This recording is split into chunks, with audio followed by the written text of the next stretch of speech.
Hello, everyone. Welcome back to another edition of Action Sunday, and this is part two of my franchise overview of the Transformers movies. So last week I looked at the first movie, and I talked a little bit about that, and I talked about how that set the bar. Now let's talk about the sequels. Today I'm going to talk about Revenge of the Fallen and Dark of the Moon. Okay, both these movies came out. In 2009 and 2011 respectively.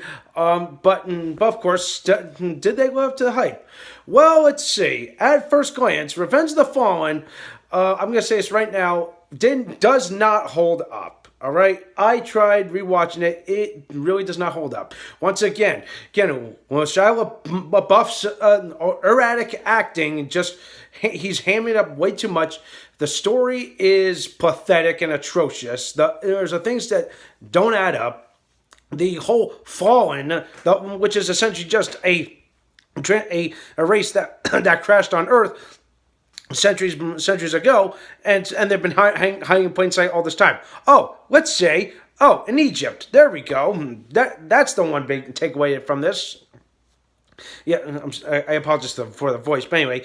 That's the one. So beside that, I'm like, I don't get it. I'm is this supposed to make things interesting? Is this supposed to rewrite history? What is the deal here? Like, things just felt off, okay? And the fact that everything in this in Revenge of the Fallen just doesn't even help out. Magnet makes things 5 times worse, or just doesn't contribute to the plot at all. Okay, of course, there's one thing I want to talk about, and that is the two racist robots.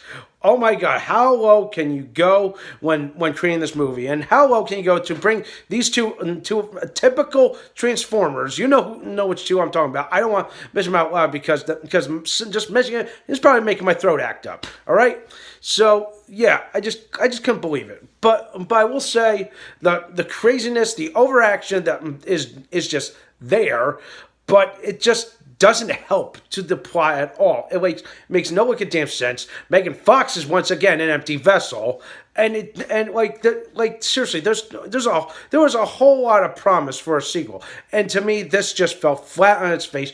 They really shot themselves in the foot with this. I'm serious. What was wrong with taking a story from the original anime or from the toy line or you know what I mean, from the anime, and just make it interesting. Just add your own twist to it. But of course that's the vision of Michael Bay. Actually wanted the writers, whoever actually wanted to follow the traditions of what Hasbro wanted to do, just say throw everything out the window or something like that. Because it just really didn't gel, and this is why fans will say Revenge of the Fallen it sucks. But what about Dark and Moon? Well, interesting enough, I like how they twist history again. Oh, and the whole something crashed on the moon back in the '60s, the Apollo 11 mission. I thought that was pretty neat. But wait, hold on. The Ark crash landed on the moon. Wait a minute, hold on. First off, revisionist history. The Ark crash landed on Earth, not the moon. And furthermore, Sentinel Prime was never in the original stuff. Whoever created this, but I will give props to them getting Leonard Nimoy to play the voice of Sentinel Prime. That kind of made me happy because he voiced Galvatron in the cartoon movie back in '86. Bet you guys didn't know that. So yeah, I'm like, I kind of like the Sentinel Prime. I love the whole twist, which was like batshit crazy. And of course, I just felt bad. It's like all of a sudden he kills Ironhide, and I was like, no! Why would you do this? They were literally killing and just reducing some of our favorites to just afterthoughts. It just sucks. But Megatron, on our other hand, he was as devious as shit.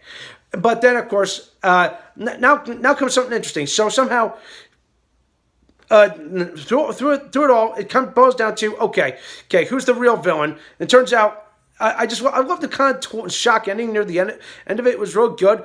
I like this. The villain, the human villain was pretty cool. Seeing Shockwave disguised as a Mercedes was kind of a unique thing, but everything else just felt weird and erratic. And also, let's talk about the other elephant in the room for Dark of the Moon. Let's have instead, so we go from a woman acting in Megan Fox to Rose Huntington-Whiteley, who's even worse. And fans have actually shat all over this performance. And of course, all she is just eye candy. Okay, once again, way too much fan service. I think that's what Michael Bay was trying to do. He was trying to take, okay, let's cater to the fanboys. Let's grab all the names out of the hat. Let's grab all the names on the Hasbro line that we can think of and throw them into the movie. Now let's see. Let's add sex appeal. Let's see what's the best thing to do. Let's get this unknown Rose Huntington-Whiteley, a model, and just throw her in.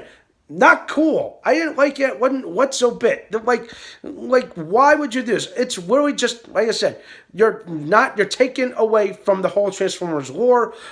It really doesn't do any help. Okay, and I just couldn't take it. Okay, but if I had to find a silver lining in this was I love the final battle between Optimus and Prime. You can tell the emotion in between these two guys, and of course also come with the fact that I did read a little bit of Exodus, which was that Transformers prequel.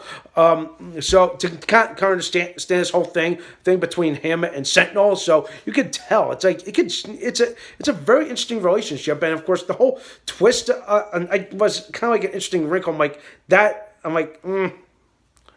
I don't know. It just had me scratch my head. But hey, so you could tell like Bay just wanted to end it on a bang. Just this is it. This was gonna be it. Wrap things up in a trilogy.